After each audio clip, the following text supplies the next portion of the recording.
English basic to advance channel में खुशामदीद। नाज़रीन, ये है सबक नंबर 65, लेसन नंबर 65। इस लेसन में हम क्या पढ़ने वाले हैं? Present indefinite tense. लेकिन प्रेजेंट इंडेफिनिट तो हम पढ़ चुके। इस सबक बड़ी आसानी के साथ आपको मनफी वाले जुमले बनाना भी आ जाएंगे। और ये क्या होते हैं? तो चलिए शुरू करते हैं आज का सबक। नाज़रीन, हमने पढ़ा था पॉजिटिव प्रेजेंट इंडेफिनिट टेंस, या पॉजिटिव ना भी कहें तो प्रेजेंट इंडेफिनिट। जब आप प्रेजेंट इंडेफिनिट कहें तो इसका मतलब है पॉजिटिव, यानी मुस्बत प्रेजेंट इंडेफिनिट टेंस। और ये कैसे बनता है ये हम पढ़ चुके अपने पिछले लेसन्स में। इसमें एक सब्जेक्ट होता है, फिर हमने वर्ब लगाना है और तीसरे नंबर पे हमने ऑब्जेक्ट लगाना है। ये तो है फार्मूला, लेकिन इसको एक मिसाल से देख लेते हैं।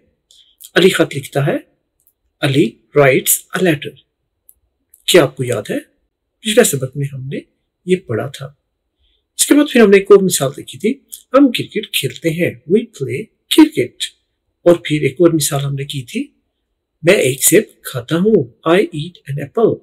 मैं एक सेब खाता हूँ। यहाँ पर देखिए, राइट्स, प्ले, ईट, ये सब वर्ब्स है। और अली, वी और आई ये क्या है? सब्जेक्ट। और ऑब्जेक्ट है लेटर, खत, क्रिकेट और सेब यानी एप्पल। तो ये है ऑब्जेक्ट्स। अब ये तो है पॉजिटिव जुमले या पॉजिटिव प्रेजेंट इंडेफिनिट। देखिए, प्रेजेंट इंडेफिनिट के ये मौजूदा जमाने के जुमले हैं, लेकिन पॉजिटिव है। अब देखते हैं कि नेगेटिव क्या होते हैं और वो कैसे बनेंगे। उससे पहले कि हम नेगेटिव जुमला को समझाएं, कुछ जरूरी चीजें समझने वाली है। लेसन नंबर 49, सबक नंबर 49 में हमने कुछ चीजें पढ़ी थी। इन सबक में जो कुछ हमने पढ़ा उसको दोहराना बहुत जरूरी है, क्योंकि इससे पहले कि हम मनफी वाले प्रेजेंट इंडेफिनिट टेंस बताएं, आपको इन चीजों का पता होना जरूरी है। और वो क्या है? देखिए, जब एक शख्स बात करता है तो वो हो जाता है फर्स्ट पर्सन। अब ये यहाँ पर बात कर रहा है, ये फर्स्ट पर्सन है। और एक या दो जो बंदे बात सुन रहे हैं उन्हें कहते हैं सेकंड पर्सन। अब ये दोनों सेकंड पर्सन है। एक भी होता तो सेकंड था, दोनों मिलकर भी सेकंड पर्सन है। और जो फर्स्ट पर्सन है उसको आई कहते हैं, यानी आई मैं, या कुछ बात कर रहा है मैं, और सेकंड पर्सन बात सुन रहे हैं। जब ये इनको मुखातिब करेगा तो कहेगा यू, तुम। ये तो हो गए फर्स्ट पर्सन आई और यू। अब यहाँ पर नाज़रीन देखिए, ये फर्स्ट पर्सन अगर दो बंदे हो जाए, अब दो बंदे इन दोनों से बात कर रहे हैं तो ये दोनों क्या हो जाएंगे? ये अब आई नहीं रहेगा। क्यों? क्योंकि अब ये दो हो गया, ये दोनों मैं नहीं कह सकते, ये दोनों कहेंगे हम। तो उसके लिए वही, देखिए जमा हो गया, फर्स्ट पर्सन जमा में वही हो गया। और सेकंड पर्सन दो हो, एक हो, तीन हो, तो वो यूं ही रहेंगे। अब यहाँ पर एक और सिनेरियो देखिए, यहाँ पर एक और चीज देखिए। अब ये एक ग्रुप है लोगों का जो इस ग्रुप की बातें सुन रहा है। इस ग्रुप को क्या कहेंगे? थर्ड पर्सन, यानी तीसरा आदमी।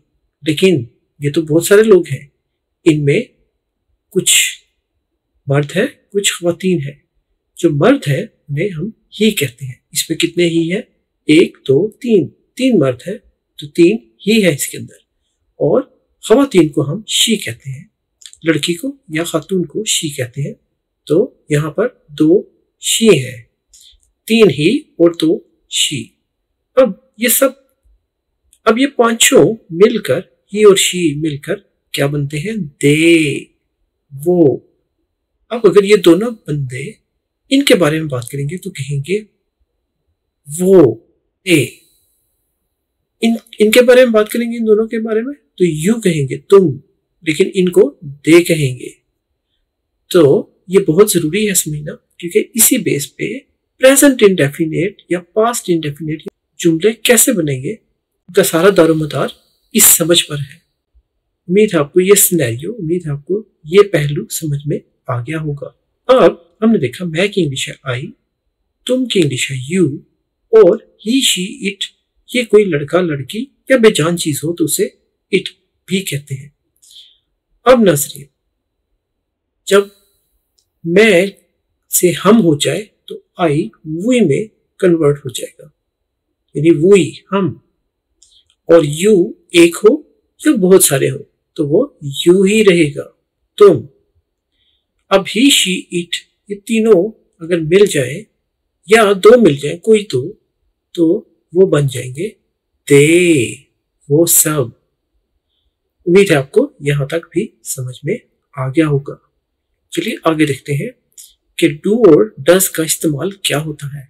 अब यहां पर आई और वी, मैं या हम, यू एक हो या ज्यादा हो तुम ही रहेगा, दे है वो सब, और ही, शी, इट ये वो लड़का वो लड़की या कोई जानदार या बेजान चीज उसको इट कहते हैं।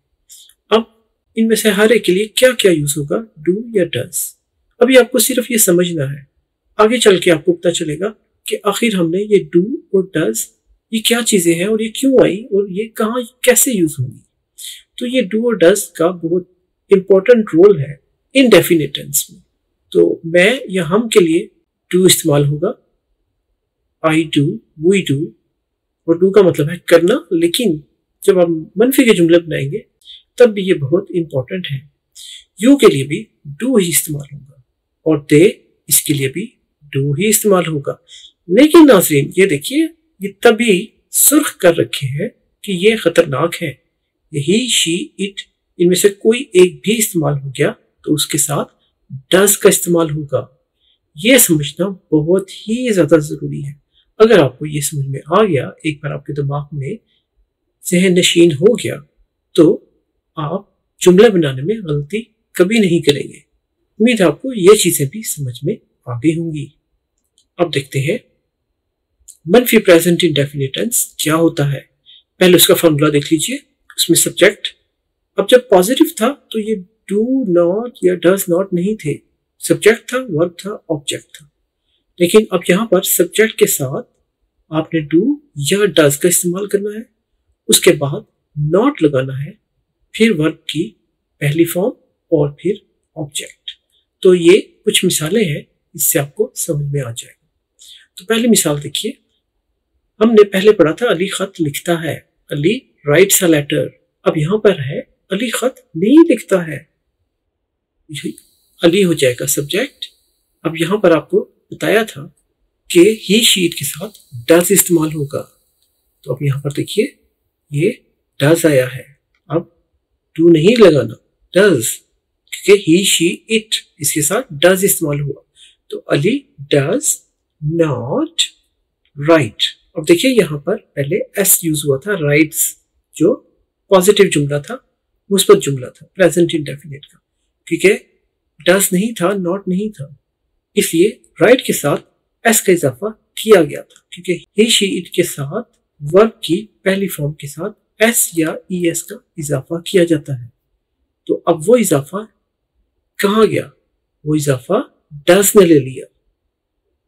देखा आपने, अली डज, अब वो इजाफा यहां नहीं है बल्कि डू के साथ ई एस लग गया तो ये डज बन गया। तो Ali does not write a letter, Ali खत नहीं लिखता है। एक और मिसाल देखी थी हमने, हम क्रिकेट नहीं खेलते हैं, लेकिन पहले जो हमने मिसाल पढ़ी थी हम क्रिकेट खेलते हैं, तो उसकी इंग्लिश थी वी प्ले क्रिकेट। लेकिन अब आ गया नहीं खेलते हैं, नहीं करते काम। आपको याद है अभी हमने पढ़ा था आई और वी के साथ भी डू इस्तेमाल होगा। तो we do not play cricket, हम क्रिकेट नहीं खेलते। एक और मिसाल हमने, जैसा कि पढ़ते आ रहे हैं, पहले हम पॉजिटिव जुमले में इसको पढ़ते थे, मैं एक सेब खाता हूं, उसकी इंग्लिश थी आई ईट एन एप्पल। अब है मैं एक सेब नहीं खाता हूं। तो यहां पर जैसा कि आपको बताया था आई और वी के साथ डू इस्तेमाल होगा। तो I do not eat an apple, मैं एक सेब नहीं खाता हूं। तो देखिए आपको कितनी आसानी से मनफी वाले प्रेजेंट इंडेफिनिट टेंस भी समझा दिए। बहुत आसान है, बस आपने इस चीज को ज़हन नशीन कर लेना है कि जहां पर आई और वी हो तो वहां पर डू लगना है, जहां पर यू हो वहां पर भी डू लगना है, और जहां पर दे इस्तेमाल हो वहां पर भी डू का इस्तेमाल होगा। लेकिन जहां पर ही, शी, इट या इनका नाम आ जाए तो या इनका नाम आ जाए तो आपने डज इस्तेमाल करना है।